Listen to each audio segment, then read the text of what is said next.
which will help us complete the fiscal year, program year that we're in right now, which will help us get those 77 units.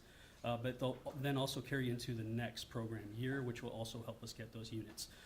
These dollars are really crucial right now because we're seeing a high demand in folks that are asking for weatherization, but the productivity is still slow, and I'll mention this right now as we need more contractors and I need more energy auditors. So if you know a contractor, send them my way.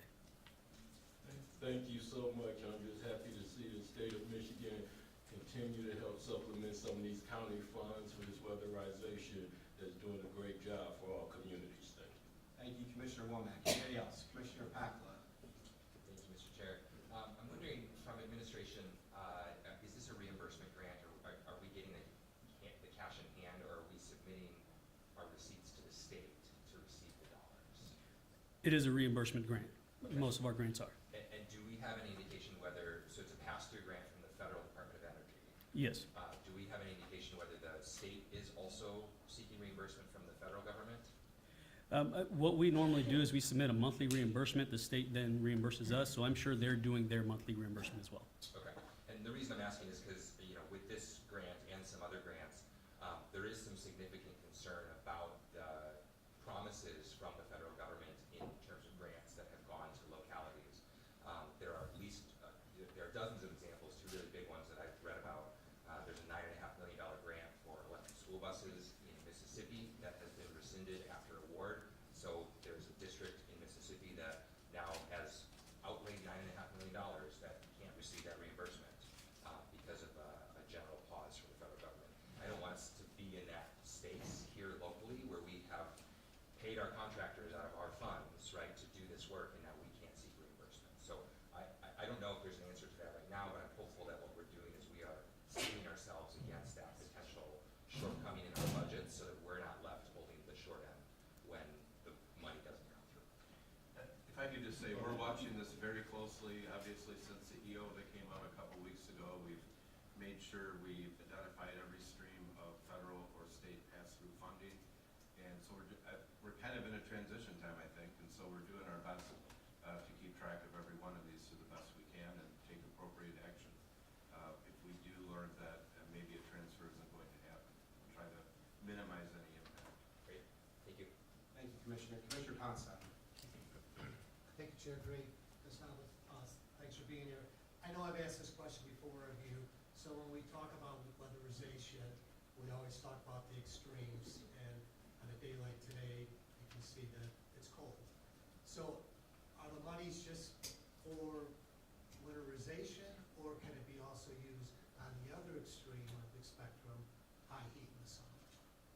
So what we try to do is make homes energy efficient, and our measures usually come in and help residents with up to 30% savings annually. That's the goal. We make homes, you know, in the winter we're insulated, right? In the summer when it's high heat as well. So we make sure we take measures on their cooling system, on their heating system, to make sure that they're energy efficient. If there's anything we need to replace, we will replace it. So yes, it is for the cold and the summer. Thank you. Any further discussion? Okay, seeing none, this is a roll call vote. Madam Clerk, will you please call the roll? Thank you, Mr. Chair. On the motion to adopt Resolution 4, Commissioners Womack, Yes. Teal, Yes. Steck, Sparks, Yes. Honstein, Yes. Pekla, Yes. Oliver King, Yes. Morris, Yes. Morales, Yes. Merchant, Yes. McLeod, LeGrand, Yes. Coleman, Yes. Hildenbrand, Yes. Hennessy, Yes. Halsted, Yes. Faber, Yes. DeBoer, Yes. Vice Chair Burrow, Yes. Commissioner Boojak, Yes.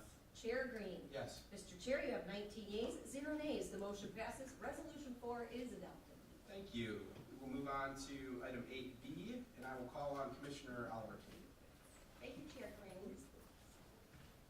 I move Resolution 5, today's date, Rural Transit Assistance Program, funds for fiscal year 2025, brought to us by Community Action. Is there support? Support. Supported by Commissioner LeGrand. This one's pretty straightforward in terms of the packet. Is there any discussion? I see no discussion. With that, Madam Clerk, oh, this is a voice vote. All those in favor, please say aye. Aye. All those opposed, say nay. Motion carries and is adopted. Thank you. We'll move on to item 8C. And in Commissioner Steck's absence, I will call on Vice Chair Burrow. Thank you, Chair Green. I'd like to move Resolution 6 of today's date, U.S. Department of Justice Burn Justice Assistance Grant through the state of Michigan to reduce community violence brought to us by the Sheriff's Office. Is there support? Supported by Commissioner Teal. Al, is there anything you'd like to do to intro this? I think we had a little bit of discussion already. Sure, yes. So this is a grant where the city of Grand Rapids and Kent County each received $79,782. This is money that the county is eligible for each year. It supports activities that prevent and control crime, including law enforcement, prosecution, court programs, etc. And then the city receives an additional $17,729 for admin. These funds will be used by the Sheriff's Office to purchase a video wall management system to allow users to cast their streams to the wall in the real-time intelligence center. Thank you. Is there any discussion or questions? Commissioner Packard. Just a quick clarification on whether this is a reimbursement grant or whether we have cash in hand on this. This is a cash in hand grant. Great, thank you. Any further questions or discussion? Okay, seeing none, this is a voice vote. All those in favor, please say aye. Aye. Those opposed, nay. Motion carries and the resolution is adopted. We'll move on to item 8D, and I will again call on Vice Chair Burrow. Thank you, Chair Green. I would like to move Resolution 7 of today's date, Michigan Commission on Law Enforcement Standards continuing professional education funding for fiscal year 2025 brought to us by the Sheriff's Office. Supported by Commissioner Teal. Is there anything, Al, do you want to add anything on this one? I think I just wanted to mention on this one that this is one where the state is actually paying for its own mandate. So they mandated additional training. This is year 2 of a 3-year pilot program, and the funds will be used, the $271,000 will be used for training in the amount of $1,000 per MCOLS certified officer, and these are state funds. A funded mandate. Funded It's a unicorn these days. Any discussion or questions from the board? Commissioner Packard. Thank you, I'm just on a roll today. This is not a grant related question though. So, my question here is how does the $1,000 compare to, do we have a sense of how the $1,000 compares to what it actually costs? Are we going to be requiring some of our officers to have some out-of-pocket expenses, or is this covering it for them so that they don't have to cover it? Yeah, thank you. Brian Mayer, the Undersheriff. Yeah, there will be no additional cost to our officers. The training is being coordinated through the Sheriff's Office itself, and they'll just participate in that training as part of their normal day. Any further discussion or questions? Commissioner Collins. I just want to real quickly express my thanks to the sheriff and the sheriff's department and all the deputies and everyone involved. Over the many years I've been sitting on this board, I've just observed our sheriff's department really does a great job with continuing education, training, and all that involves. It's something that's easy to lose track of and let slip over time, and so I just appreciate the diligence and just making sure that our sheriff's department continues to be the best of the best, which it is. Thank you very much. We have a great team. Thank you. Commissioner Morales. Yeah, I'm just curious about what the focus of the training is going to be. Like, is it focused on like mental health, or like, what's the focus? Yep, actually the 2025 requirements for that continuing education, 20 hours is mandated for behavioral health, and then it's Alzheimer's, and I believe they're all mental health pretty much related for that as well too. We believe we can do it for under that $1,000 and add some additional training to our staff that will support that as well. Thank you. Anyone else? Okay. Seeing none, this is a roll call vote. Madam Clerk, will you please call the roll? Thank you, Mr. Chair. On the motion to adopt Resolution 7, Commissioners Womack, Yes. Teal, Yes. Steck, Sparks, Yes. Ponstein, Yes. Pakla, Yes. Oliver King, Yes. Morse, Yes. Morales, Yes. Merchant, Yes. McLeod, LeGrand, Yes. Coleman, Yes. Hildenbrand, Yes. Hennessy, Yes. Halsted, Yes. Faber, Yes. DeBoer, Yes. Vice Chair Burrow, Yes. Commissioner Boojak, Yes.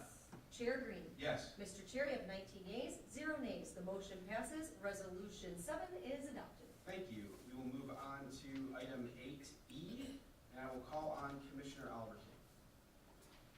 Thank you, Chair Green.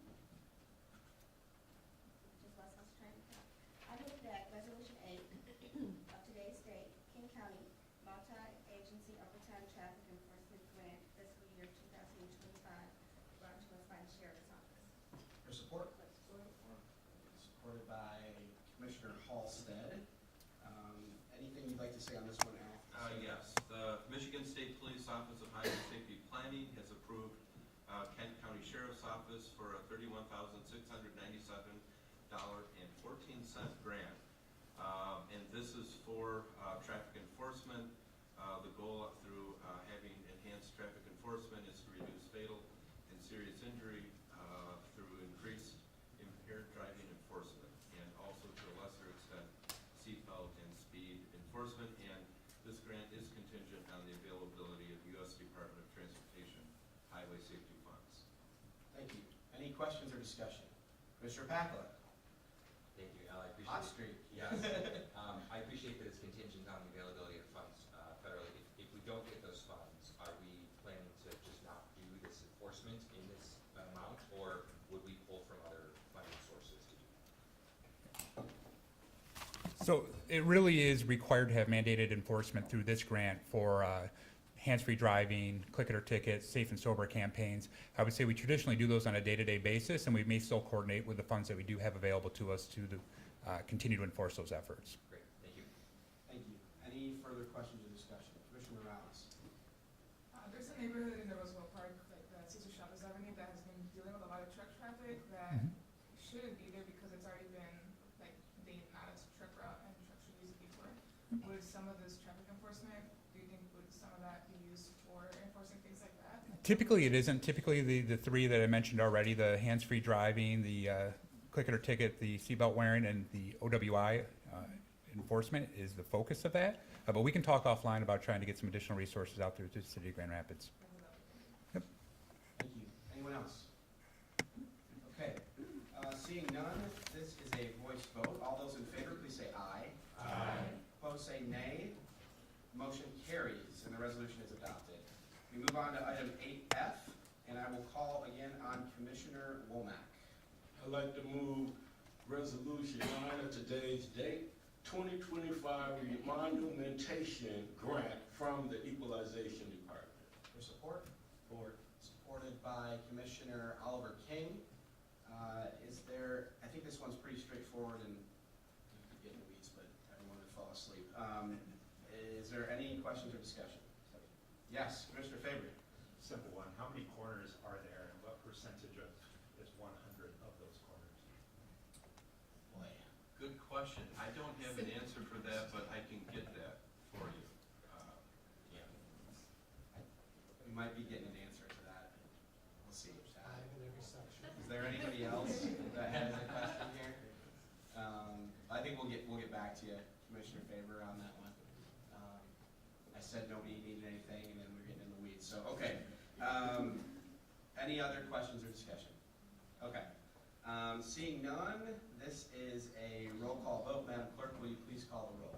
Thank you, Mr. Chair. On the motion to adopt Resolution 9er, Commissioners Womack, Yes. Teal, Steck, Sparks, Ponstein, Yes. Pacla, Yes. Oliver King, Yes.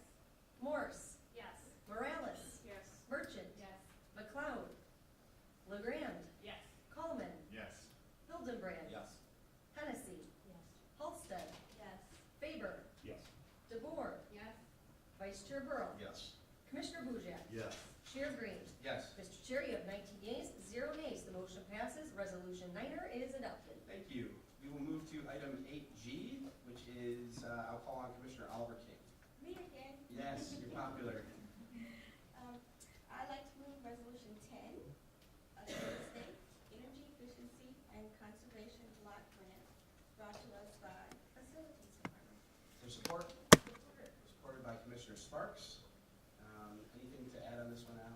I just wanted to call out the fact that this is one way in which Kent County seeks to control its expenditures by constantly trying to be more effective with the dollars that we do have. And we have been awarded $326,600 from the U.S. Department of Energy's Energy Efficiency and Conservation Block Grant to basically do energy audits for 25 county-owned facilities totaling 1.6 million square feet. And the audit will allow us to identify cost-saving measures, which can add up pretty quickly. So if the grant is accepted, the county would initiate a request Thank you. Is there any discussion? Commissioner Pacla? Al, I bet you can guess my question, which is this a reimbursement grant or is this a cash pay grant? I'm guessing we would only start the work for this after the money is in hand. Okay, great. Yes. Thank you. Commissioner Faber? Yeah, in reading the grant, I was a little surprised that we didn't have metrics connected to this grant in terms of what is the county's goals related to reduction of greenhouse gas or energy reduction. Can someone speak a little bit to maybe how this fits into us developing a plan in the future around some of these goals that are set forth? Good question.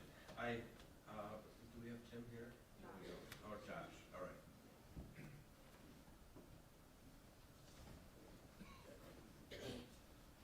So we did talk about that when we did write the grant. You know, there's a challenge when you don't know your current output and setting goals. So, you know, what is a reasonable, you know, goal? I think this audit will allow us to get to set that threshold of where we currently are in our facilities and allow us to plan in the future on how do we reduce, you know, reduce greenhouse gases and environmental impact of operations and reduce costs for the county operations of facilities. So I think this is an important step in that process. So if that helps, yeah. Thank you. Any other, Commissioner Hennessy? And this one, it was said that we will be seeking, putting it up for bid, and we'll be awarding a contract for it. So at that point, we become liable to whether we sign a contract with it. So what risk do we have at that point? Follow up on Commissioner Pacla's, Well, I think we would only sign a contract to do the work if we had the grant in hand. the grant would have to be in hand by the time we sign the contract. I'm seeing nods from corporate counsel on that too. So. Okay, thank you. Thank you. Anyone else? Okay, thank you very much. This is a roll call vote. All those, Madam Clerk, please call the roll. Thank you, Mr. Chair. On the motion to adopt Resolution 10, Commissioners Womack, Yes. Teal, Yes. Steck, Sparks, Yes. Ponstein, Yes. Pacla, Yes. Oliver King, Yes. Morse, Yes. Morales, Yes. Merchant, Yes. McLeod, LeGrand, Yes. Coleman, Yes. Hildenbrand, Yes. Hennessy, Yes. Halsted, Yes. Faber, Yes. DeBoer, Yes. Vice Chair Burrow, Yes. Commissioner Boojak, Yes. Chair Green. Yes. Mr. Chair, you have 19 yeas, 0 nays. The motion passes. Resolution 10 is adopted. Thank you. We'll move on to item 8H, and I will call on Commissioner Sparks. Thank you, Chair. I'd like to move resolution 11 of today's date. Ready by 5, early childhood millage agreement with the administrator's office. Is there support? Supported by Commissioner Pacla. Any context you'd like to provide, Al? Sure. First Steps Kent is the agency that Kent County hired to do the administration on the early childhood millage program. And this was the Kent County voters re-upped the initiative in 2024 in August. And basically, this is the contract that's executed with First Steps Kent to do that work. And there is an increase in the admin fee from 5.7% to 7.0% based on the expenditure data from the previous 5 years to more accurately reflect the actual costs of the service provided to the county. Thank you. Questions or discussion? Commissioner Faber. First, I'd like to thank First Steps Kent for all their work. In 2018, when this millage passed, there was a little bit of a copy and paste from the senior millage in terms of admin, that 5.7, without really maybe understanding or having the data to understand what the real admin was going to be of that program. So I commend staff at First Steps Kent for coming together and setting a rate that seems to be more in line with the actual work and what's required to really get the outcomes that the county is looking for. So again, thank you to First Steps Kent. Thank you. Commissioner Hennessy. I will only note that the administrative fee for the senior millage is set at 4.5%. Thank you. Noted. Any other commissioners' comments or questions? Okay. Seeing none, this is a roll call vote. I will call on, will the clerk please call the roll? Yes, thank you, Mr. Chair. On the motion to adopt Resolution 11, Commissioners Womack, Yes. Teal, Yes. Steck, Sparks, Yes. Ponstein, Yes. Pacla, Yes. Oliver King, Yes. Morse, Yes. Morales, Yes. Merchant, Yes. McLeod, LeGrand,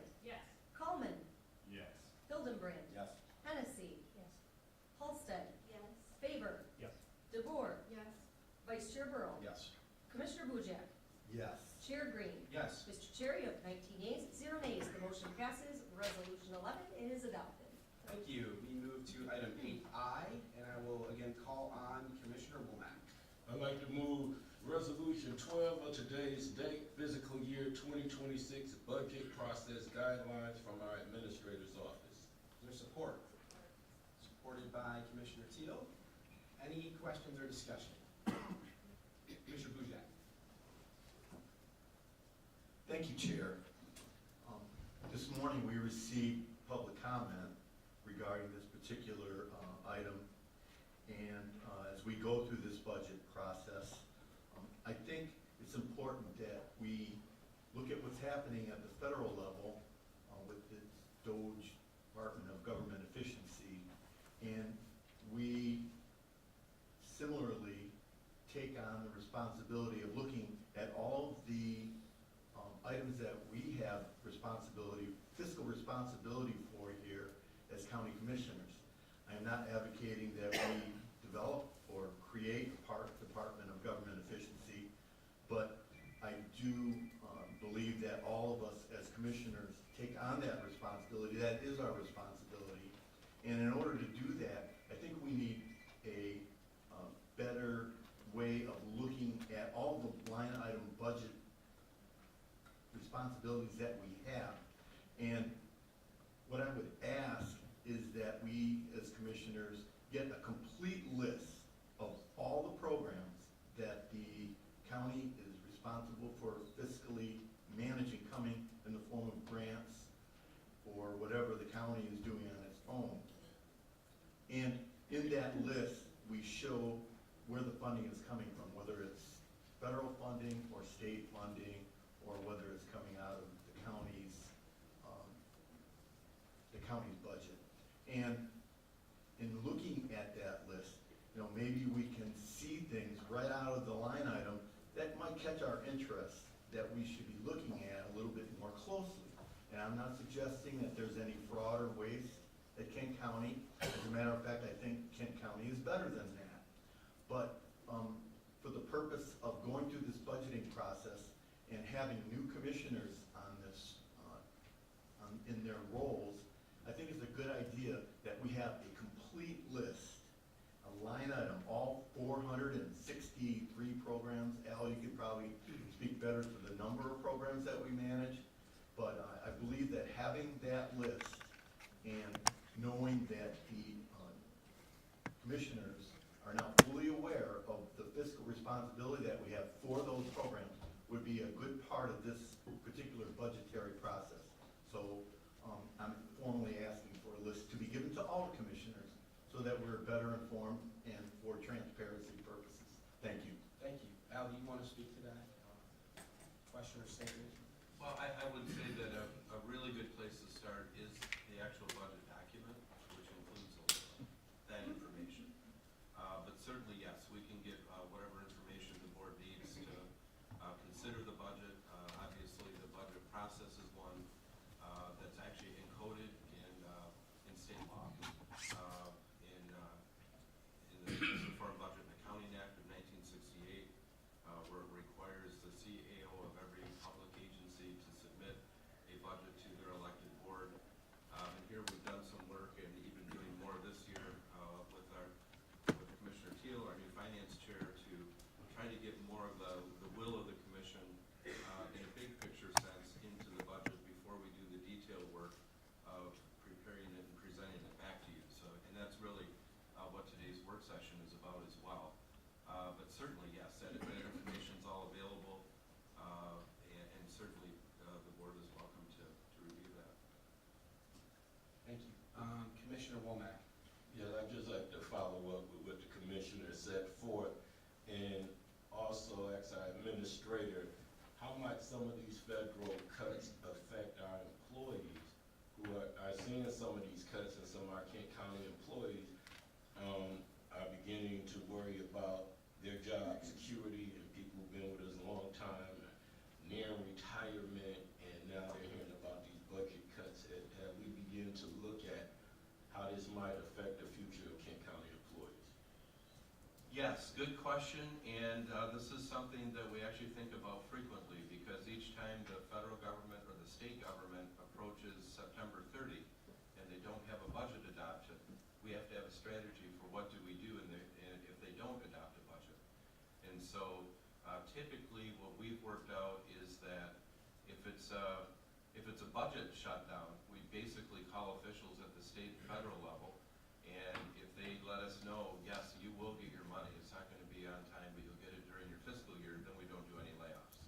However, if we don't get that certainty, and that's happened once in my career, then we do have to do layoffs. So what I've tried to do is work with the board chair or the mayor, whichever the case has been, and basically try to be able to tell people, look, we are laying you off in a month, and so that we don't completely just drop people over a cliff. But on the other hand, Kent County is now funded to be able to just simply replace federal dollars. We get about $64 million in federal assistance, so the idea is we'll keep people going to allow them some time, a little bit of time to adapt. A month isn't tremendous, and that is one reason we have healthy fund balances for emergencies. And then, of course, the difference between this time and the executive order was that first order said that basically we'd be losing $64 million by 5 o'clock the next day. And so that we had a flurry of activity, as you might imagine, at the state level to try to figure that out, and a lot of calls. And in this case, actually, we had folks from the state and federal government calling us to find out what was going on even. So that was the difference between this and a budget shutdown. But the reality is that we aren't funded to keep people on staff if we don't have the revenue to pay them. And however, we're also in an era where we have a lot of retirements as the baby boomers retire out. And so there are times when if somebody's retiring, we can move somebody from one of the federal or state funded programs into a county funded program if there's a position available. So we look at all those options to try to minimize the disruption while also being a good steward of county finance. Thank you. Thank you, Administrator Vandenberg. Thank you. I'll come back to you, Commissioner Womack. Commissioner Coleman, or I'm sorry, Commissioner Boucher, sorry. Commissioner Coleman. Thank you, Chair. I think these are good guidelines. I appreciate the zero-based budgeting. And for those members of the public that are interested, that the budget overview document that's provided each year is on the website. I think the last decade or so, that's got some really good information in it regarding some of our other more detailed policies, fund balance policies, and many others related to our budgets and finances. We do have a good process here in Kent County, and I think we should continue to be vigilant on these issues, especially other pass-through funding sources, whether or not they will be there in the long run. There's a couple things on my mind, and I know we've got the work sessions coming up. One, I just want to express my appreciation to staff. The diagram of all of the dates and everything throughout the year is the budget process. That's a very helpful reference, and so I just wanted to express my appreciation for that. And I am just pondering the impact of the appreciation of prices for housing in our community and what that's doing to people whose incomes aren't going up at a similar rate when their property taxes are going up. So that's something on my mind. The other thing on my mind specific to this request is just our capital improvement policy of 0.2 mils. I think that's been a great policy. The CIP approach has been really good, and I'm just wondering if we need to consider bumping that number up a little bit, just given capital cost price increases of the last few years. So just a couple things on my mind. I'm sure more to come in the work sessions that will answer some of that. So thank you. Thank you. Anybody else for a first question or comment before I go back to Commissioner Boucher? Okay, Commissioner Boucher. Thank you, Chair. And thank you, Administrator Al, for that response. I'm fully aware that all those items are listed in the budget what I'm asking for is a concise list, itemized 1 through 423 or however many, and that would be 10, even that would be at 30 lines per page, 10 pages of listing of all the programs that we have at the county that we're responsible for. So, yes, we can all dig down and drill through and look for those things, but I'm asking for an executive commissioner summary. These are the programs that, we are responsible for, and that's all I'm asking for. Thank you, Commissioner. I think we can find a way to accommodate that Yes. and have further discussion at the budget work session today. So, all right, I think that's all. With that, this is a voice vote. All those in favor, please say aye. Aye. Opposed, say nay. Motion carries. Resolution is adopted. Move on to item 8J, and I will call on Commissioner Sparks.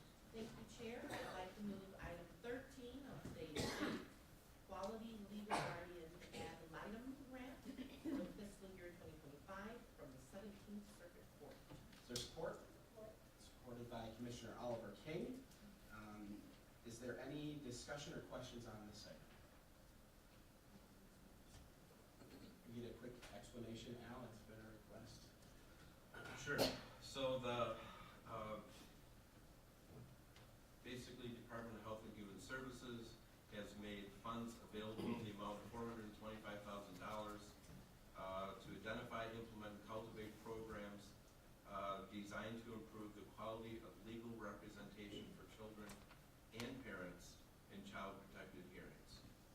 And so this will allow the Circuit Court to continue to develop and implement best practices, really to try to attract and keep the best attorneys on the cases and provide more consistency. So right now there's more substitute attorneys that are used, and they believe that by using these funds, they can actually develop a better pool of attorneys that will be available on a more consistent basis, and that will improve the level of representation and the quality of legal advocacy for vulnerable children and families.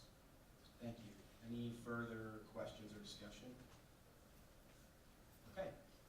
I see none. This is a roll call vote. Madam Clerk, will you please call the roll? Thank you, Mr. Chair. On the motion to adopt Resolution 13, Commissioners Womack, Yes. Teal, Yes. Steck, Sparks, Yes. Ponstein, Yes. Pacla, Yes. Oliver King, Yes. Morse, Yes. Morales, Yes. Merchant, Yes. McLeod, LeGrand, Yes. Coleman, Yes. Hildebrand, Yes. Hennessy, Yes. Halsted, Yes. Faber, Yes. DeBoer, Yes. Vice Chair Burrow, Yes. Commissioner Boojak, Yes. Chair Green. Yes. Mr. Chair, you have 19 yeas, 0 nays. The motion passes. Resolution 13 is adopted. Thank you. We will now move on to item 9, which is the Administrator's Report. Al? Thank you, Mr. Chair. I have 2 items for today. I hope everyone will consider joining us for the Kent County Community Action Annual Walk for Warmth on Saturday, February 22nd. The purpose of the walk is to raise funds to keep the heat on for families in Kent County who have received a utility shut-off notice for gas, electric, and other deliverable fuels like propane. Home heating costs are increased at an average of 14 to 17% over last year. That's an average increase of $106 to $253 per household, of course, depending on fuel type and use and all that sort of thing. We welcome a suggested donation of $25 per walker to support this cause. If you aren't available to walk, consider using the donation button on the Community Action website to support the effort. This is a family-friendly event. Meet us at 121 Martin Luther King Jr. Street on the 22nd for registration at 8:30 a.m., opening remarks at 9 a.m., and then the 1 mile walk will begin at 9:30. Hope to see you there. The other item, I know we have several individuals here today who wish to provide comments both in support of and in opposition to urging the board to designate Kent County as a sanctuary county. Before we begin public comment, I just wanted to take a moment to clarify county processes related to these types of issues. For years, the Board of Commissioners has consistently followed Standing Rule 3.10C, which prohibits prohibits the consideration or approval of non-binding resolutions. These resolutions express the governing body's stance on an issue, but do not create laws or policies. This rule helps keep the board focused on actionable matters within its jurisdiction. Additionally, it's important to remember that immigration law and policy are determined at the federal level by elected officials or the courts who have the authority to create and enforce such policies. Local governments, including Kent County and this Board of Commissioners, do not have the legal authority to establish or implement immigration policies. This principle applies to all similar requests. The board's role is to concentrate on matters within its legal jurisdiction, leaving policy decisions on immigration and other federal matters to those with the authority to make and enforce them. That is why the board does not adopt these types of resolutions. However, we welcome you to this meeting, and we appreciate the opportunity to hear your comments. With that, Chair Dean. Thank you.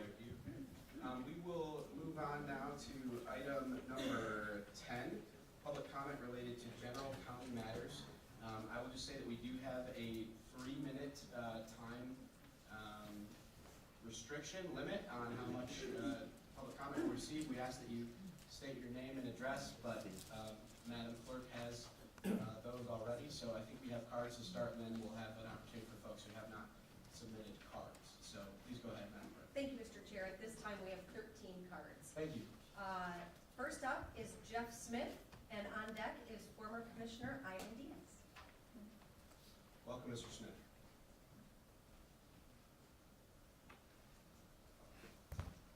Morning, Commissioners. My name is Jeff Smith. I live in the northeast part of Grand Rapids. I'm in Commissioner Faber's district. So I am a volunteer organizer with Grand Rapids Rapid Response to ICE. We assist and work directly with Monumentation, which is an immigrant-led movement that tries to keep people safe and dealing with issues around particularly immigration customs enforcement, arresting, detaining, and then eventually deporting folks from this county. So we were behind the whole issue of having digital messages sent to you all that have been several thousand so far. And we're going to continue to collect those information. I appreciate the reiteration of what the standard is around resolutions such as this, and I get that. But we're going to push it anyhow because we think it's the right thing to do. And we're asking two things. One, for the county to declare itself a sanctuary, and two, to not allow the Sheriff's Department in any way support or cooperate with ICE on the arrest, detainment, and deportation of immigrant communities throughout Kent County. People are living in constant fear, and they have been for a very long time. This is not new, but with the new threat of mass deportations, the sense of fear is heightened amongst people. Yesterday, I spent time talking with a woman who was in tears because her husband, who was a business owner, her and her husband run a very successful business and have for several years on Cesar Chavez Avenue, but he was apprehended by ICE and is now in detention in Battle Creek.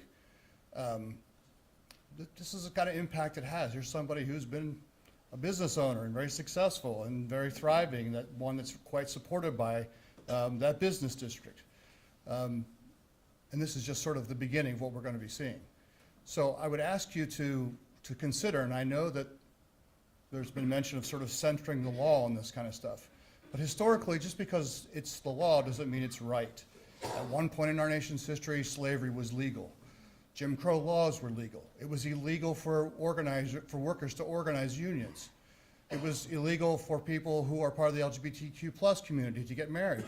So just because something's lawful doesn't mean that it's right. And we're here to say that engaging in any kind of activity that would support the apprehension, detention, and deportation of folks we think is unjust, and we seriously consider you all to reconsider that. You've all said 19 yeas and no nays today. I would like to see some more consensus on things that have to do with supporting justice and safety for the immigrant community. Thank you. Next up, we have former Commissioner Ivan And on deck, Dorothy Cribbs. Welcome, former Commissioner Diaz. Good morning, all. Good morning, Al, staff, members of the public. I'm glad that there's so much conversation today around the budget, around fiscal responsibility. Commissioner Bujak, I think one of the things, especially as you're going into this process, that you all will have to face is more than likely the signature and passage of House Bill 6058, which would allow your public sector health employees to negotiate their health insurance premiums anywhere from 80 to 100%, which, while it does reduce the cost for your employees, shifts more of that burden onto the county. And as I'm sure you all know, because I've talked about it before, if we had at least a public option at the state level, that would help to reduce costs for all of us, not just the public employees. So it's something for you all to consider as you develop your legislative priorities. I would love to spend the rest of my time talking about that, but unfortunately there's some things that are a little bit more prescient. The fascists are already here, right? There's the person who was nominated as a Republican nominee for District 20 last year has publicly and openly been posting Nazi and fascist imagery.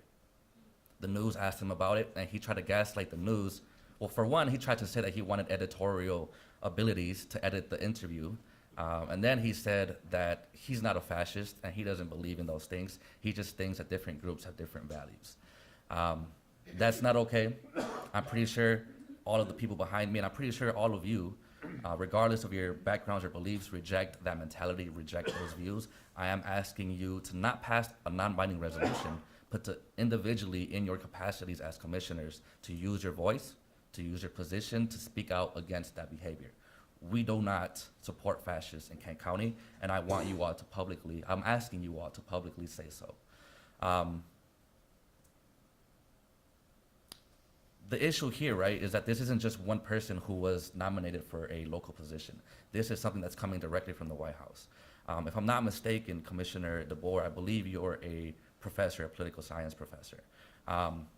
You know, and I'm happy to talk to all of you about the signs that appear when people with fascist mentalities start openly admitting to those mentalities and those views in public. Cutting off funding to municipalities, whether it's coming from the federal government or the state level. Al spoke to how much that's affecting his work and your work just in the last month or so. And this is only a month in. Where is it going to bring us? What can you all do, not just in your individual capacities, but in your legislative priorities, and however else you wish, what can you do to speak out against that? I'm not asking you to change parties or anything. I'm just asking you to use your voice, use your power. Thank you.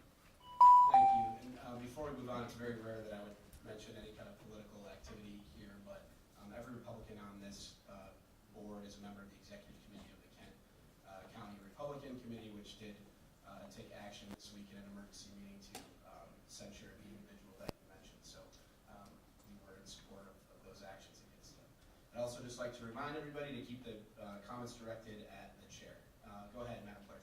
Thank you, Mr. Chair. Next up, Dorothy Cribbs, and on deck, Robert Lorenz. If I butcher your name, it's either my bad or your penmanship. Please forgive me. Well, hello, board. I'm Dorothy Cribbs. I'm in District 21. Wally's my guy. And I just wanted to speak up about DEI. My father, who passed away in 2016, was a sitting Village of Olympia Fields, Illinois trustee. In 2007, he got a diversity award from AT&T presented to him at an NAACP meeting. Racism is an individual thing. It is not a total, every person of a certain color is a racist. And I think that we need to look at that and follow some of the guidance of when DEI programs were put in place, we started seeing racism against other races. And I think that we as individuals stand up against racism like my father did. He got hate notes, anonymous hate notes in his locker for standing up for diversity within a country club. And we're talking women and people of various colors. And that was an individual that stood up, and we all should stand up to welcoming all people, you know, and not be looking at particular characteristics. I feel this is also wasteful spending. I feel that we have an issue. I went to a racial reconciliation. I offered to help with this at my church. It came up that they were going to do some sort of racial reconciliation thing. And the first thing that was out of the mouths of the other two people involved was that this was a white male issue. And I looked at that, and as a parent with male kids, and I asked them, you know, do you guys have kids? You know, what are their genders? And, you know, I said, when you say stuff like that, what are you saying to young males? And they were like, oh, we hadn't thought of that. And that's what I'd like to point out. We need to get that kind of talk out of our schools, out of our government, and we need to look at each other as people and welcome all people, you know, regardless of gender and ethnicity. And I think this is wasteful spending.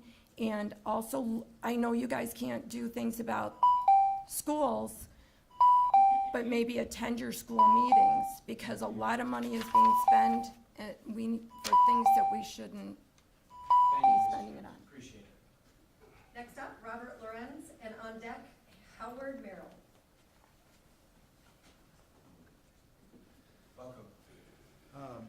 Yeah, thank you for listening to me. I was just informed this morning that there was a statement from the group that we couldn't even consider sanctuary cities. And I applaud that. Our country was built on Judeo-Christian ethics. We are a republic, not a democracy. And those ethics and mores need to be held on to tightly. And we need to accept, most of us here have a heritage of ancestors that came here legally. I think we need to hold on to that concept. I think if we don't, we're going to create chaos in our country. Thank you. Thank you. I'd like to ask that the folks in the audience stop, make comments or gestures while others are speaking. Thank you. Next up, Howard Merrill, and on deck, Charlie Curtis.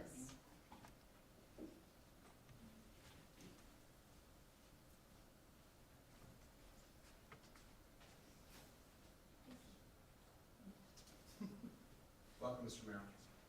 Thank you. Ladies and gentlemen, I'm here to speak about illegal immigration. The operative word there is illegal.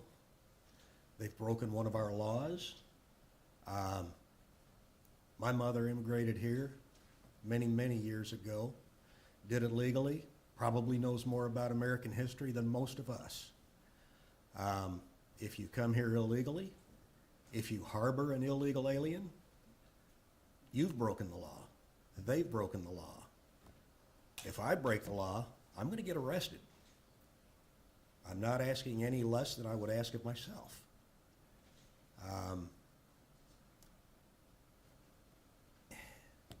I expect the police, and I know quite a few of them, to protect me. Where I live is in an area that is heavily populated with people that a lot of people would view as illegals. Well, I know they're not. Many of them are friends. But there's many races from many countries that I don't see much of. And we're spending money, if we're a sanctuary county, we're going to spend an awful lot of our money on housing, clothing, and food for these people, and medical attention. They're not citizens. In my opinion, they need to go back where they came from and then return legally according to our laws. And that's pretty much all I have to say. Take it to heart and study it. Thank you. Thank you. Next, Charlie Curtis, and on deck, Christian Kessler.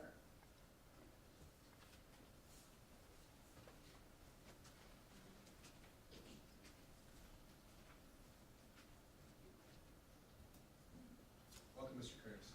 Good morning. Over the past few years, we have created a real mess in our country by allowing illegal immigration. And there's serious problems that have developed because of that, oftentimes the illegal immigrants themselves have little control over and have been enticed into this country under false illusions. And the question is that we have to do something about it. And I appreciate the board's position. You are elected to put Kent County first in everything you do. And jurisdictions are important. Our national jurisdiction was important and it was violated. The laws were violated. And counties and states are reaping the whirlwind of this terrible policy that was allowed to continue, and are left to deal with some of this stuff. But if the county takes the position of being a sanctuary city, the county is essentially then breaking the law and becoming a lawbreaker with all kinds of unintended consequences that would occur, budgetary, crime especially. Not, a majority of the people that crossed our border were people that were just looking for a better way. But there was a significant amount of those people that were criminals, rapists, murderers, gang members, drug dealers, all kinds of things. And if we become a sanctuary city, we're inviting things into our community that would be very detrimental to our community itself, crime and things like that. And I know we need to be sensitive to those people that have been brought in, without understanding of exactly maybe what they were doing. But we also have to be, and I think there's community groups that can take care of some of these people that have been caught up in basically, that they're good people, but they've just been caught up in this illegal system. We have to stop the illegalities, and we can't become illegal ourselves in order to do this. And it sets a terrible example for the rest of the community. Should we go be a sanctuary city that we can just break the law? And that's not right either. So I appreciate your stance, and I wasn't quite aware of how it would, be taken. And I would encourage private citizens to take care of people that need help. So. Thank you, Mr. Curtis. Next up, Charlie Curtis, and on deck, next up, Christian Kessler, and on deck, Andy.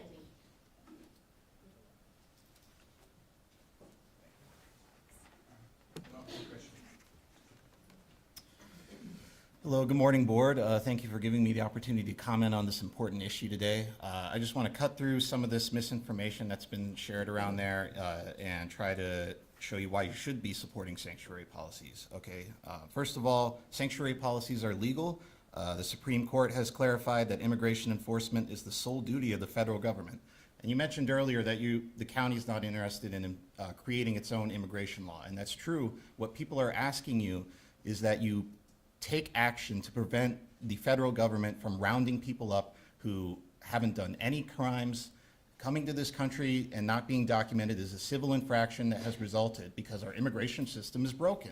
And we're not letting poor working class, middle class people come to this country legally anymore. The federal government cannot enforce local jurisdictions to honor detainers. That's an interpretation repeatedly upheld by courts. So retainers are what ICE uses to essentially snatch people up when they've, maybe been pulled over or they have to do a court summons for some sort of infraction, and then detaining them in detention facilities. You should be working as hard as possible to prevent that from happening in our own jails here in Kent County. And then real quick, to try to finish this up here, excuse me. So there are a variety of policies that you can take that are under the umbrella of sanctuary policies, including the ones that Monumentation, Cosecha, and ICE have already mentioned. There are policies in place that can restrict local police to make arrests for federal immigration violations or to detain individuals on civil immigration arrest warrants. There are policies you can enact that would prohibit so-called 287G agreements through which ICE deputizes local law enforcement to enforce federal immigration law. You can enact policies that prevent local governments, including the Kent County, from entering into contracts with the federal government to hold immigrants in detention centers. I know that was a big issue that you addressed last time MAGA fascists were in charge. So there's that. You can also have policies that restrict the police or other city workers from asking about immigration status from our citizens and our undocumented neighbors that live here. There are policies restricting the sharing of certain information with the federal government, policies restricting local police responses to federal immigrant detainers, I think I mentioned that, and policies refusing to allow ICE into local jails without a judicial warrant. So basically, we know that your actions are limited as county commissioners. What we're asking you to do is consider the gravity of this moment. Consider what is happening. It is unprecedented that we're sending 30,000 people, innocent, not all of them innocent, but the vast majority of them not having committed any crimes, into detention centers like Guantanamo Bay, which the entire world has deemed to be an illegal institution. So just, thank you. Have a good day. Next up, Andy, and on deck, Cindy Coleman.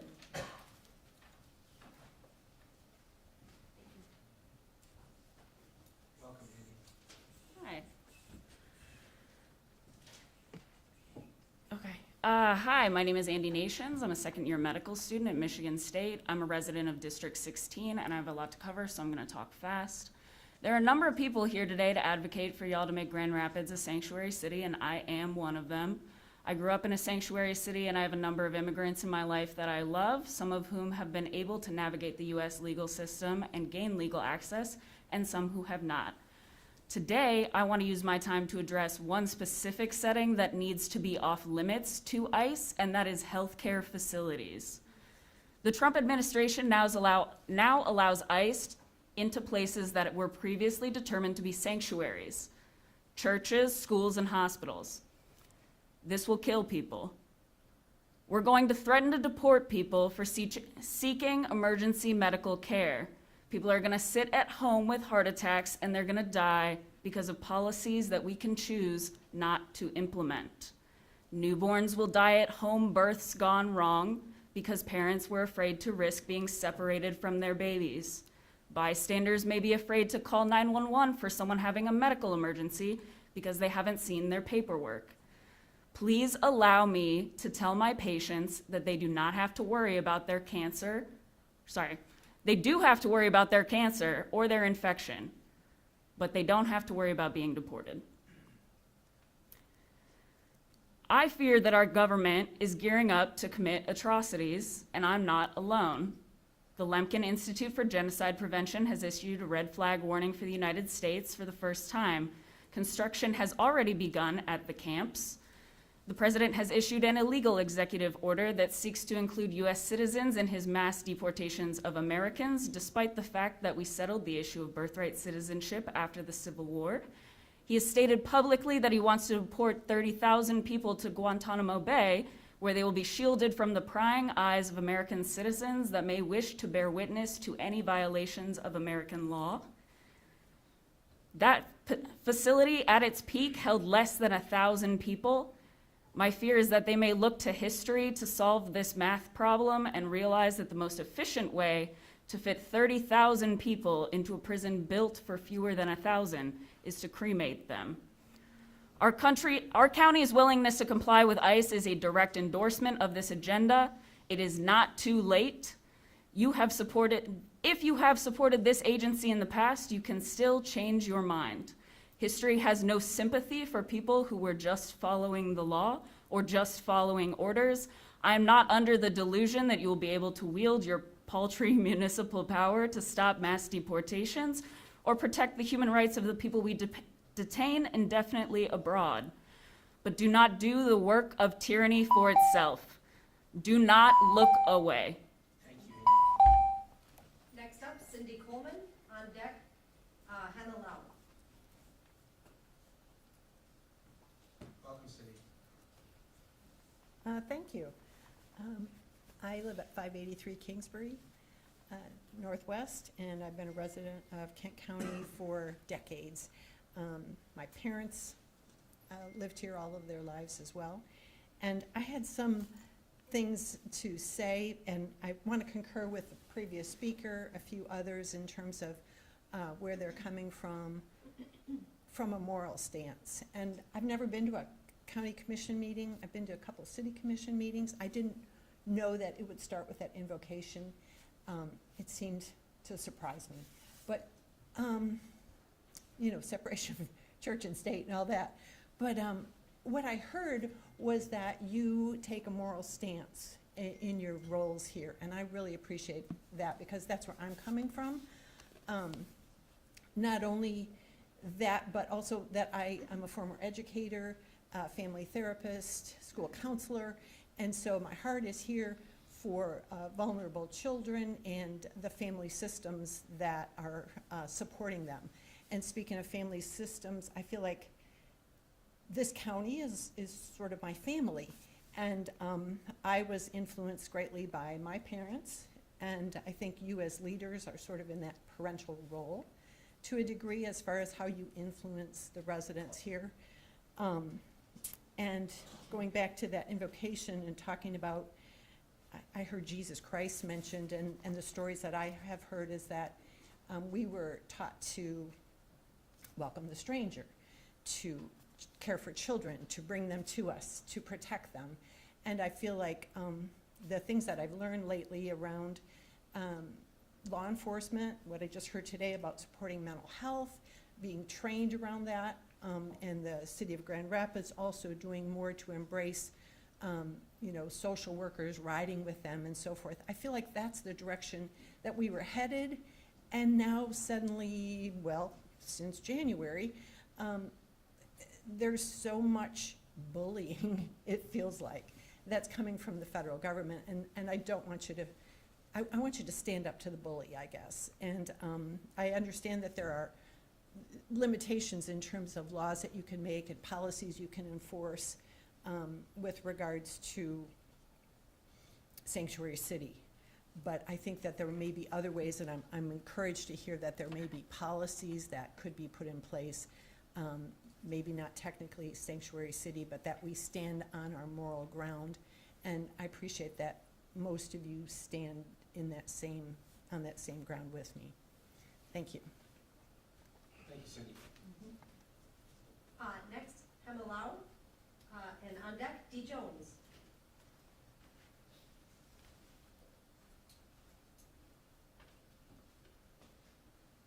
Welcome, Hannah.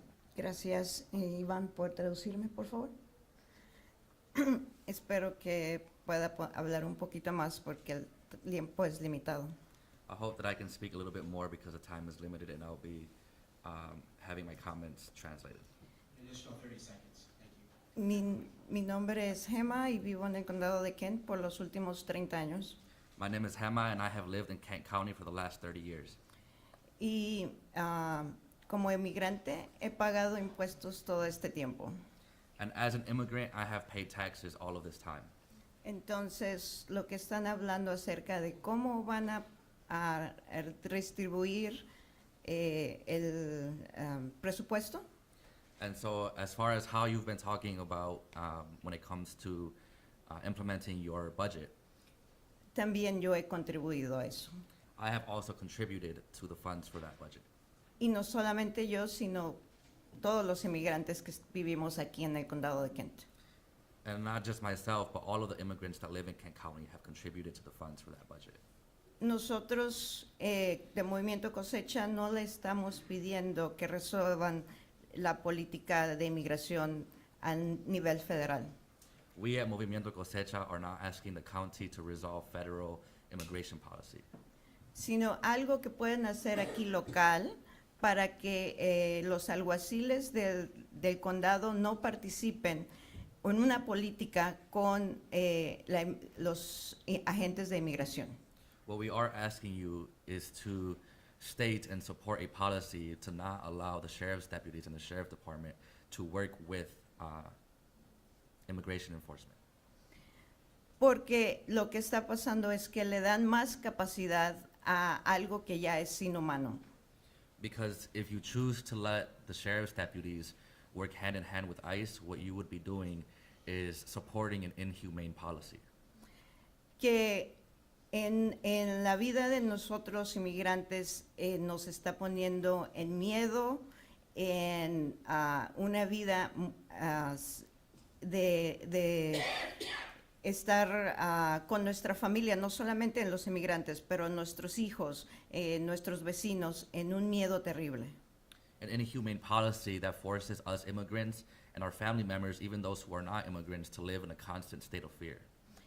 Entonces pueden adoptar políticas que también que su cárcel no se use para motivos de migración. What you could also do is say that your county jail facilities will not be used for immigration detainment, Como antes la ha pasado ya en el pasado. as you have in the past. Gracias. Thank you. Gracias, Hannah. Next up, D. Jones, and on deck, Lynn and Lewis.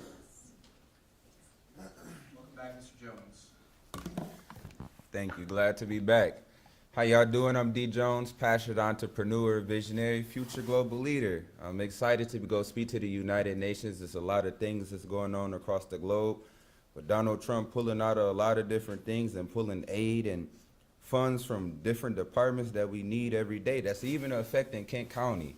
It's just crazy how everybody is just so happy about Donald Trump and everything, but this unethical leadership and lack of care is affecting our government too, and people around. And I'm not one of those fake people that's just so happy. I was never really happy that Donald Trump is our president. And I'm still not happy, but I know that I can actually do something. I'm not going to be sad that Donald Trump is our president. I'm going to step up. I'm going to step up and lead my county. I'm going to step up and lead the state. I'm going to step up and be the natural D. Jones that I am. I'm going to step up and I'm going to fly to the United Nations. I'm going to help our school district. I'm going to help bring 80 PCs to the DeVos Place and host the regional finals. I'm going to do a lot of beautiful things for my county, but I'll be sure that people know that I care about people. Not only am I African American, but I'm Haitian too, so my heart goes out to all of those immigrants, because not just Hispanic people, but different people of ethnicities are getting deported, and I really don't like that. I really don't like that white people forget that this is stolen land, stolen history that you guys have power on, that you guys forget, that you guys think that some people are going to let that go. People aren't going to let things like that go because you guys just turn the blind side and just give us the blind eye. And you guys just forget about us, but people don't forget about the things and the history and the pain. This is how you guys don't forget about pain. We're sick of this. We're sick of people struggling. We're sick of living in poverty. I'm sick of people not having health care. I'm sick of people sleeping under the bridge. I'm sick of not having universal health care. I'm sick of people just not caring. You guys push. Some of you guys campaigned for this guy, and now it's affecting your work. It's crazy. I'm not asking you guys to change parties or nothing like that, but do what's civil. Do what's align with your values. Some people forget their values, and now your values, now they're just kind of like all gone. I'm sorry about that. I'm really not sorry about that, because you guys had the choice. People have choices. Every day we have our own choices. I don't judge you guys by the things you say. I judge you how you vote, how the things that you do affect Kent County and these civilians and everybody around us, because your votes affect you too. I'm going to do what's best for people. I've done that continuously, and that's who I'm going to continuously do. I'm sick of people just, aren't y'all sick of people struggling? Aren't y'all sick of the laws and us not being able to unite with the United Nations? Because somebody's going to do it, and I believe it's going to be me. If it's nobody else, believe in yourself. I don't just look what Americans can do. I look what I can do. Thank you, JFK. Thank you, Dean. Next, Lynn Afton-Dulis, and on deck, Jill Morris. Welcome, Lynn. Thank you. Good morning. Thank you for allowing us this time. I come here today wearing two hats, actually, and I speak initially as a private citizen and a lifelong resident of Kent County, and as the granddaughter of immigrants. All four of my grandparents came here from other countries, and two from unimaginable circumstances. They lost their homes and their land and three of their four children to genocide, and they came here to make a better life for themselves. And they worked hard and became proud, productive American citizens. And I know so many others who have done the same. Just a few years ago, a friend of mine, I attended the naturalization service of a friend of mine from South Africa, and I remember how hard she worked to become a citizen. And I was so proud of her, and these are the kinds of things that inform my heart and my beliefs. Now, the other hat as chair of Kent GOP, I am here to say that Republicans believe in compassionate practices and in dealing with respect for everyone, with everyone, through action and discourse. We also believe in law and order and in fixing broken laws like immigration laws through the proper channels. That's often precipitated and encouraged by people like this, people with voices on both sides of the aisle, and that's how elected officials learn and understand. But we don't believe in sanctuary policies. Among other things, we are concerned that they could hurt the least among us, those most vulnerable in our communities, by jeopardizing federal funding for programs, for judicial programs, for housing, for education programs, safety, public safety, economic development. We're concerned about that. Because despite government spending that might indicate otherwise, there are limits to our spending. And right now we are spending on the backs of people who are taxed to their limits and who can't take any more tax and inflation, and these are among those who are hurting. We encourage the county to deal with all people with care and compassion, to follow and enforce the laws to keep individuals and communities safe, to work with other elected officials to change laws that need changing, but adopting sanctuary or other policies that allow people to skirt our laws and that take money from programs that hurt the most vulnerable among us is not a good idea, not acceptable, not good for our county, our communities, or our state. Thank you. Thank you, Lynn. Next, Jill Morris, and on deck, Daniel Scott.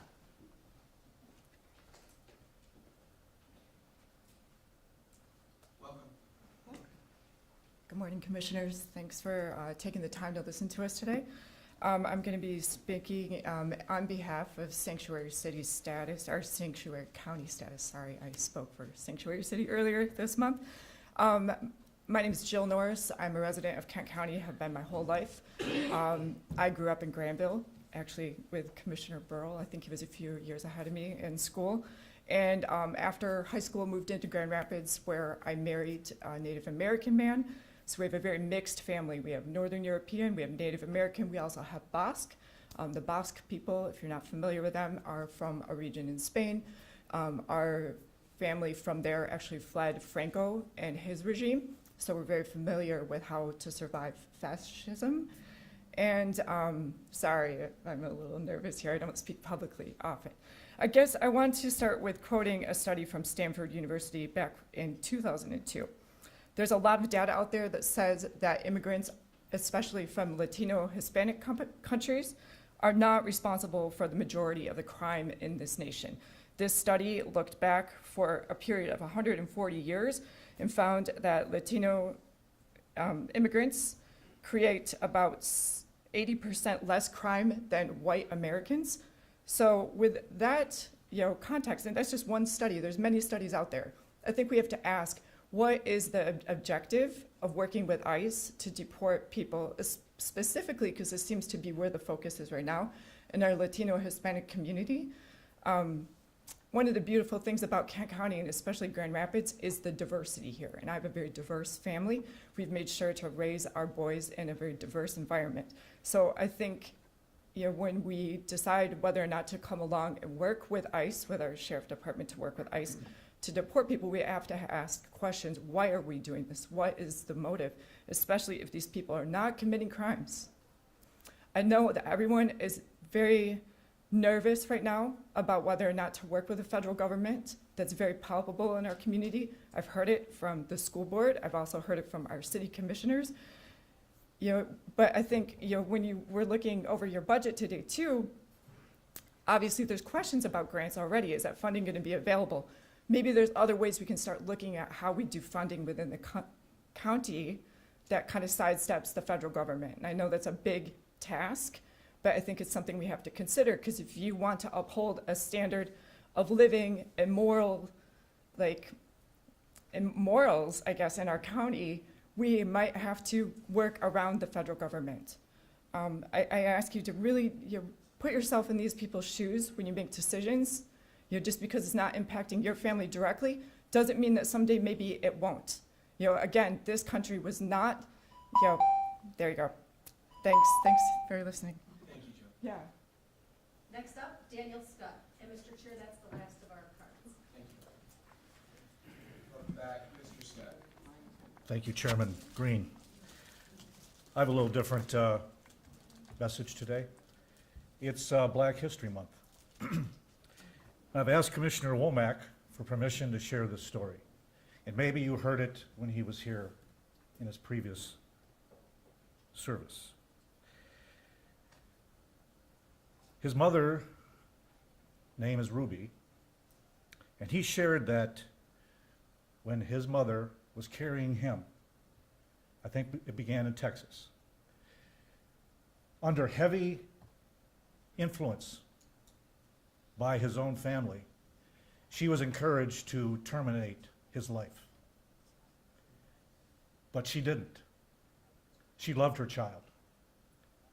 And today, we have Commissioner Womack amongst us today, serving the county of Kent. Also, I'd like to recognize a woman, Leslie King. She was formerly forced into sex slavery for many years along South Division Avenue in our own city. We had a chance to minister to her in that state. She was forced by an uncle, by the way.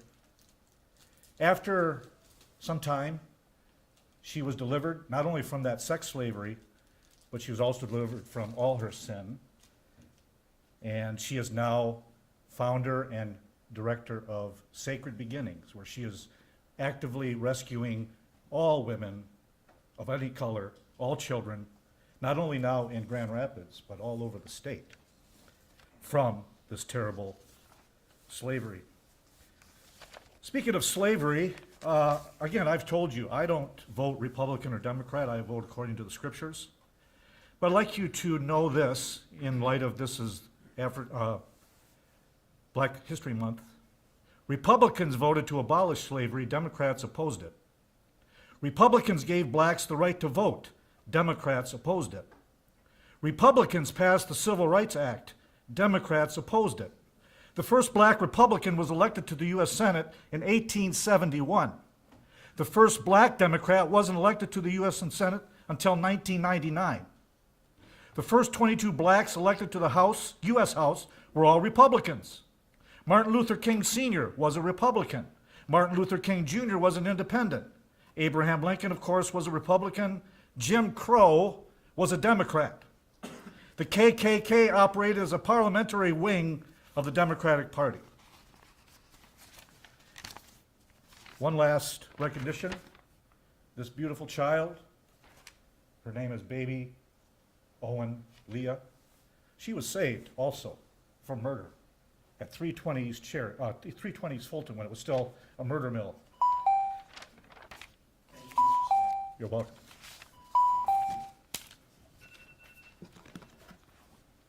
Okay, that is the end of the cards submitted. We do still have an opportunity for public comment for folks that did not submit a card. If you'd still like to make public comment, please come forward, and please give your name and address for the record. Thank you.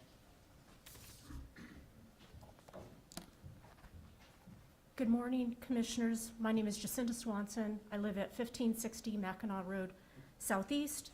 I was not planning to speak today, but I was very inspired by some of what the previous speakers had said.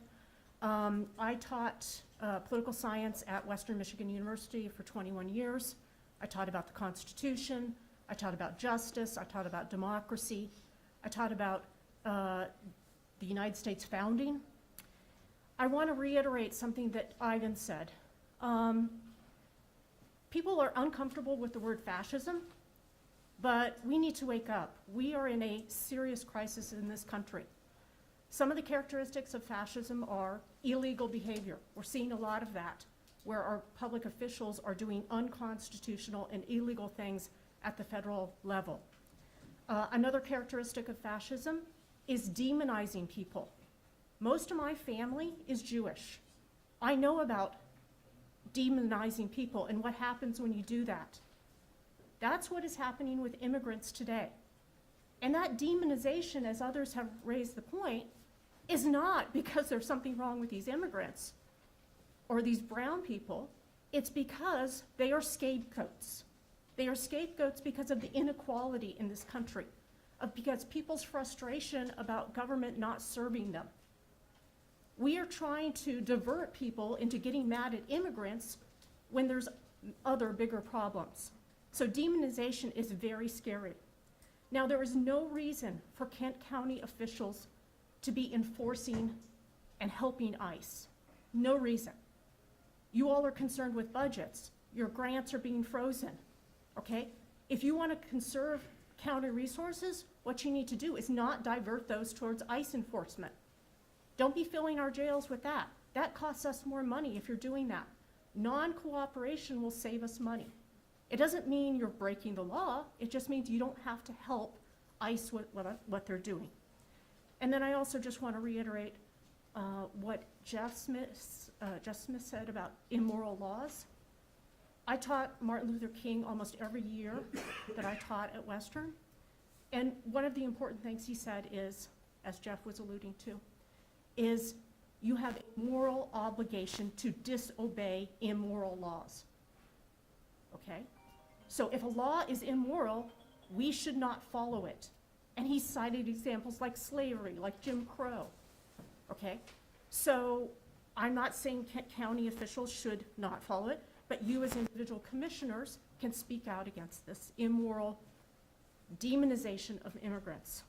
I really appreciate what Andy said about health care. Okay, we do not want immigrants avoiding health care. Thank you, Jacinda.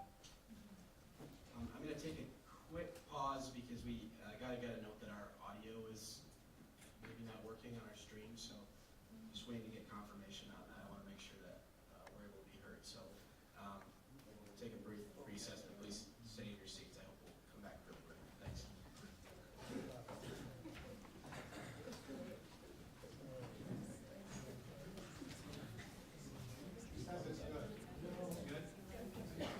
All right, we've got the thumbs up from our very capable friends at PRTD, so we're going to continue. Thank you so much. Okay, we're still on public comment for folks that did not submit a card. Is there anyone else who would like to make public comment who did not submit a card? All right. Anyone else? Okay. Seeing none, we will continue on. Thank you for those who did come and make public comment today. We appreciate you being here and making your voices heard. And we will now move on to item number 11, reports. Are there any commissioners who wish to make reports? Commissioner Bujak. Thank you, Chair.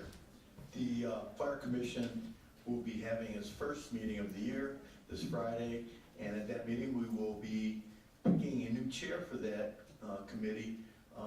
That committee had been chaired by our Commissioner Antor in the past for many, many years.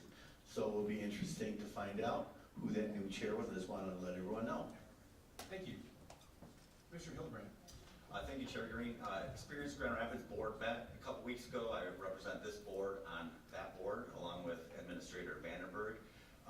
Just a quick update, things are strong in the County from a tourism standpoint. We continue to draw on huge conferences and conventions into this county, which equates to huge economic impact. So things are strong. Hotel rooms and conferences continue to be a huge draw from all over our country. So people are loving Grand Rapids and Kent County.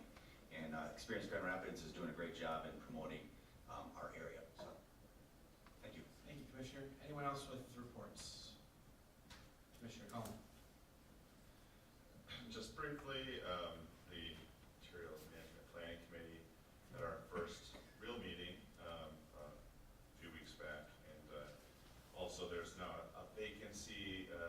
Mr. James Hurt from the City of Grand Rapids was on the Planning Committee, and he is retiring here in about a week, I think. So there is a vacancy there that is posted for the next week or two, if you know anybody interested. Thank you. Any other reports? I see no other reports. We'll move on to Commissioner Miscellaneous. Does anybody have anything for, before I start miscellaneous, I want to say we've asked our guests, and they've been very respectful of sticking to the time limit. City, we don't have a formal time limit for commissioners, but if we can try to keep our remarks concise for respect for their time as they were respectful of ours, I would appreciate it. Anybody have miscellaneous? Commissioner Ponce. Thank you, Chair Green. I just want to thank Commissioner Faber for bringing up the points about our remonumentation spending in this state. It's an incredible program. Kent County was the first to have all of its monuments in the ground in the state of Michigan. There's a lot of them. You know, you've got 36 sections in each township. There's 9 official corners, but if you come up to a lake, you have to have a witness and a meandering corner, and it adds up quickly. So what brings to the point, we always talk about making government better, looking at ways that we've done it. Is it still needed? Do we need to spend the money? Can the money be spent somewhere else? Well, in this digital age of GPS, instead of surveyors going out and setting up on these monuments and begin their survey of a property or anything else that they're doing, we now, I think, have probably 4 permanent GPS stands where any surveyor from any county, any state can come in, set their rod up, and you'll be able to figure out exactly to the point, to the inch, where those corners are or where property corners should be. So maybe as a county, instead of spending thousands and thousands on replacing these when they get hit by road construction or development or anything like that, there is a better way, and it's intact. I don't want to slight any of the surveyors that have spent thousands and thousands of hours of volunteer work, engineering firms like Williams and Works and Moore and Brugink, who openly shared their notes of all their surveyors. A lot of counties don't do that, to make sure that the counties we have in this area are the right ones, and something we can agree on. So it's something that we need to lobby with the state, that these recommendations to have monuments in the ground are getting to a point that's going to be obsolete. And I'm sure at the next public comment, the local surveyors will be here with their shovels and their signs saying "Save our monuments." But it is something that needs to be looked at, because it is expensive. Those monuments that are in the ground are 3 foot long. Spent 20 years at an engineering firm, probably put 300-400 of those in. It's an expensive, time-consuming concept. So I'll just throw that out to the staff. I don't know where the legislative priorities are decided anymore with our new makeup, but it is something that we need to look at, not just as a county, but as a state. So thank you. Thank you, Commissioner. Commissioner Hildebrand. Thank you, Chair Green. I have the privilege of representing a district far east of here, 15 miles east, the rural parts of our county, and I always like to remind the board, as you know, and our guests, that we have a very diverse county. I'm proud of where I come from, and we have a beautiful facility out there called the Grand Agricultural Center of West Michigan, and it hosts the Kent County Youth Fair every year at the end of July. And we had a little open house a couple weeks ago, and I wanted to thank some of my fellow commissioners who came out, as well as administrators Administrator Vanderberg, to see the facility. It's 140 acres. There's some big new beautiful barns that host, as I mentioned, the Kent County Fair. But now, over almost 1,000 young people in our county are working on their projects to showcase at the Kent County Youth Fair. So they're raising their pigs and their chickens and their cattle, and they're doing their crafting projects like woodworking and sewing and science projects. And they work on these projects all throughout the year and then showcase them at the Kent County Youth Fair at the end of July. So we have a great facility. It has huge impacts on our young people in this county, our youth development for this county. And I really encourage you, if you haven't been there, to come and visit the youth fair, the fairgrounds. It's a beautiful facility. It's growing. There's going to be great things happening out there. So I encourage you to come and visit. Thank you. Thank you, Commissioner. Anybody else with a comment for miscellaneous? Okay. Oh, Commissioner Womack. Yes, I'd like to thank the City of Grand Rapids Mayor David LeGrand for his Monday meetings with law enforcement and community voices to try to bring the gap between police and community together. Just real thankful for that. Also want to thank our board members who sensed it the fastest. It was great to see that in the news and know that we have people watching in every venue of Grand Rapids to make sure that we don't let that type of mentality take over in Kent County. Just also want to acknowledge some of the people that came out tonight to talk about the human rights of immigrants, and no matter what side you are on the immigration, one thing when they talked about the human rights, this rash decision to remove so many people in such a timely fashion, to move millions, is definitely going to put some lives in jeopardy. So I'm somebody that believes everybody has human rights. I believe that people shouldn't be lumped into one word called illegal when there's so many different stories amongst our immigrants, and we also have illegal aliens who are not Spanish. And the media, from what I'm seeing on the media, it looks like our Hispanic brothers and sisters are definitely being targeted and put at the forefront of that. Crimes that are committed by people of that ethnicity is being highlighted on the news to continue to disparage that community. People who are legal in United States of America, I have friends in New York who are Spanish, who have been basically asked to show their ID. So there's some harassment outside of the immigration community too for our natural born citizens here who are Spanish. So I just want to acknowledge them coming out today, and I'm just praying for our country. I'm really praying for our country, and as I said, no matter what side you are on the immigration, we still should be making sure that processes are not violating human rights, displacing families, separations of babies from their families.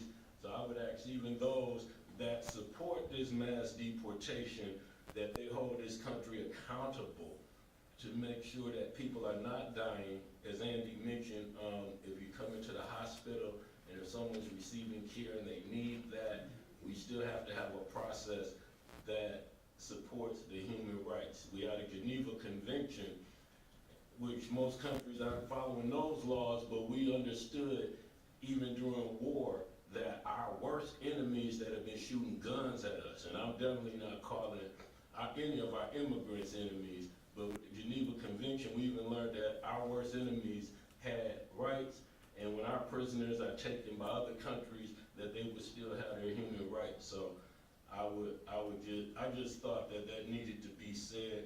But once again, just happy to be back here with my colleagues, and I said it was a real good sign again to see on the news that a lot of our colleagues stood up against some fascists here in Kent County. So for the whole commission, keep up the good work. I'd like to thank Administrator Vandenberg for giving us some factual, sincere opinions on what we can and cannot do when it comes to immigration and those federal laws. That was so accurate secret.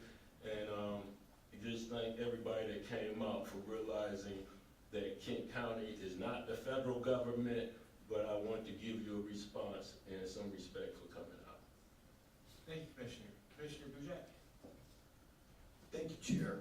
I did want to thank you, Chair, for offering the opportunity for public comment today from all of our guests and giving them the opportunity to speak their mind on a variety of issues. I certainly learned a lot myself today. I took quite a bit of notes here. I will be looking into House Bill 6058 and doing some research on that. We also had concerns about spending and citizens asking us to take a look at county expenditures, so I'm hoping that we do that. We also had concerns about our DEI program here at the county. The comment was made that they felt it was wasteful spending. But I think the most comments that were given today were regarding the issue of illegal immigration and whether or not Kent County should be considering sanctuary county status. I think it's important to note that we received a petition by concerned citizens of Kent County, was titled Petition to Keep Kent County Safe, in which 691 concerned citizens signed a petition voicing their opposition to the adoption of Sanctuary County to the Board of Commissioners, so I wanted to point that out. And also, as I was taking notes today from public comment, there are a lot of things that I personally am going to look into myself, things that I wasn't aware of.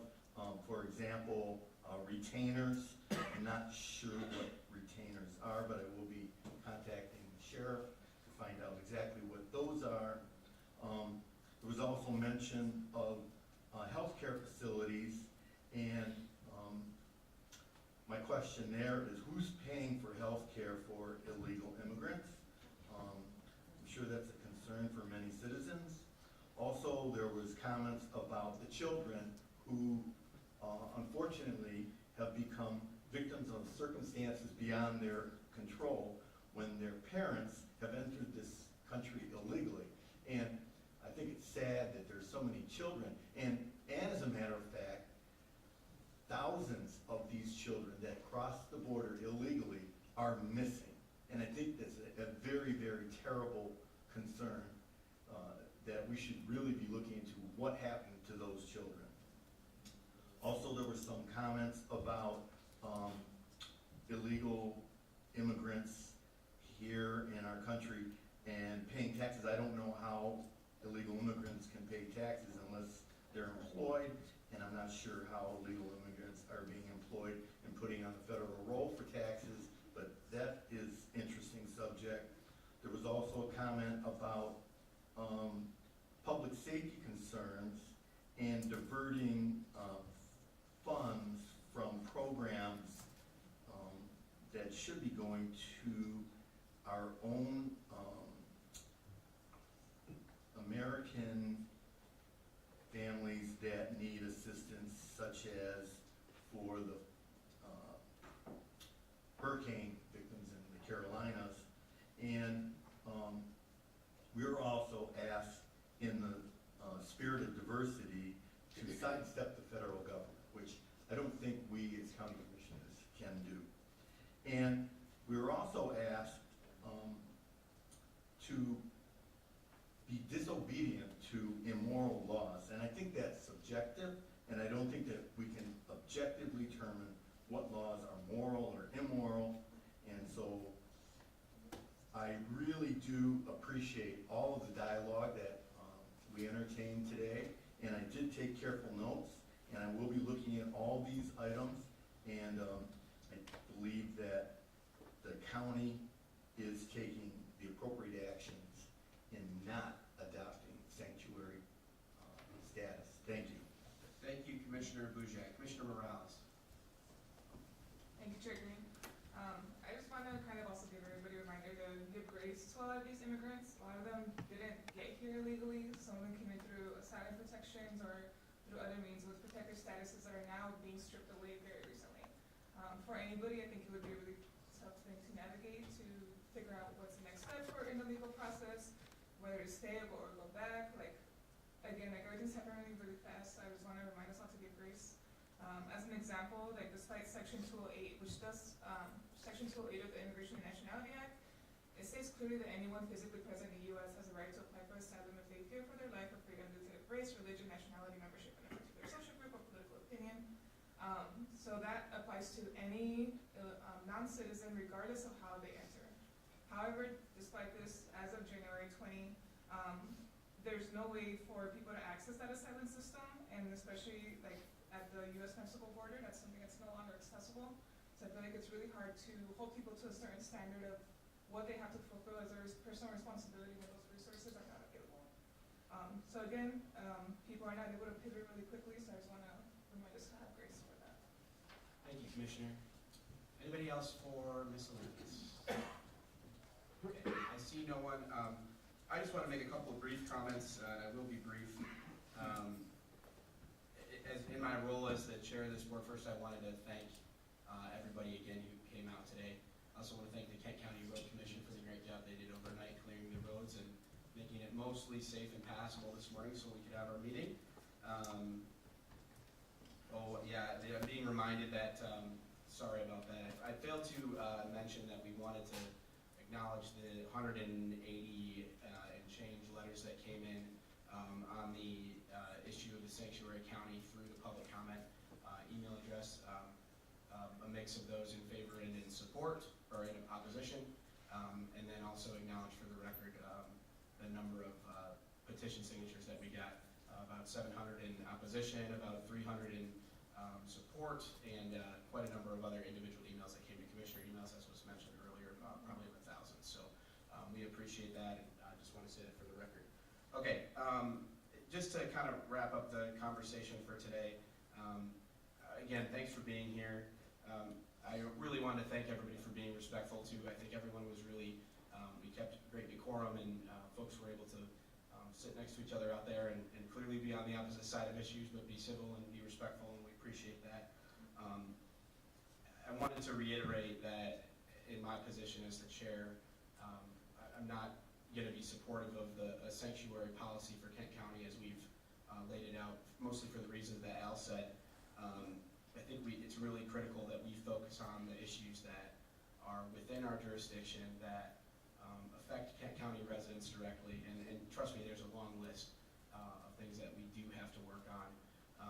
We're all kind of, I noticed one of the elephants in the room today was the question of state and federal funding. Federal funding has gotten a lot of attention. I think there's going to be more conversation about state funding. The county will have to navigate that and react to it and see where we fit into it and where our policies fit into it, but we're all kind of going along with what everybody else is elsewhere in the country. Federal mandates take a lot to digest, and we'll work through that and figure out what the best path forward is for us as a county. But I also just wanted to say, there's a lot of talk about immigrants today, both, where we think about European immigrants historically in this community, where we think about immigrants, Latino immigrants here. More recently, we've had folks from all corners of the world that have come here to make Kent County their home. And I just want to reiterate that we welcome and we celebrate the people that have made their home here legally, that have made such tremendous contributions to this community. That's not only the folks that came here at our founding in terms of a lot of the European immigrants, but people that have come here more recently too, who have just made tremendous contributions to this community. We celebrate them. They're a critical part of our fabric. They're a critical part of our workforce. They're business owners. They're neighbors. They go to our churches. They go to our schools. And they're just something that we welcome and celebrate, those folks. But we also have to make sure that we stay within the lanes of the things that we can do here as a county and respect those rules. So I just wanted to thank everybody again for coming. I want to thank the commissioners for their thoughtfulness, and appreciate the dialogue, and we will continue to address the many issues that are coming before us as they do come forward. Before I ask for a motion to adjourn, We do have a work session on the budget scheduled for 30 minutes after the completion of this meeting. So we will have that start at, I can't see that clock very well, 11:05, thank you. We will start at 11:05 with our budget work session back here in this space. With that, I will call on Commissioner Morse. Thank you, Chair Green. I'd like to make a motion to adjourn. Been moved by Commissioner Morse, supported by Commissioner Coleman. All those in favor, please say aye. Aye. Opposed, same sign. Motion carries. We are adjourned.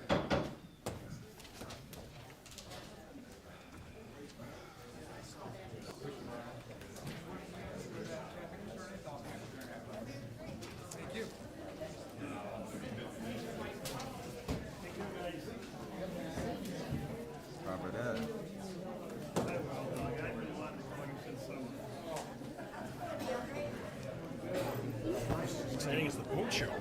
Yeah, right.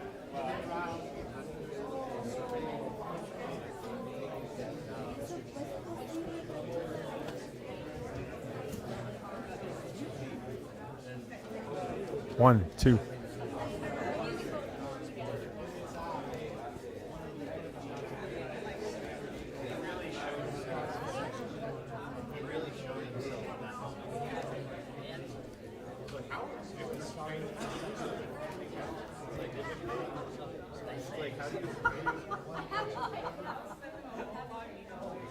A couple articles.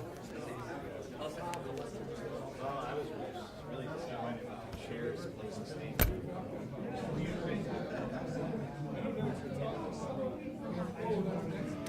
What?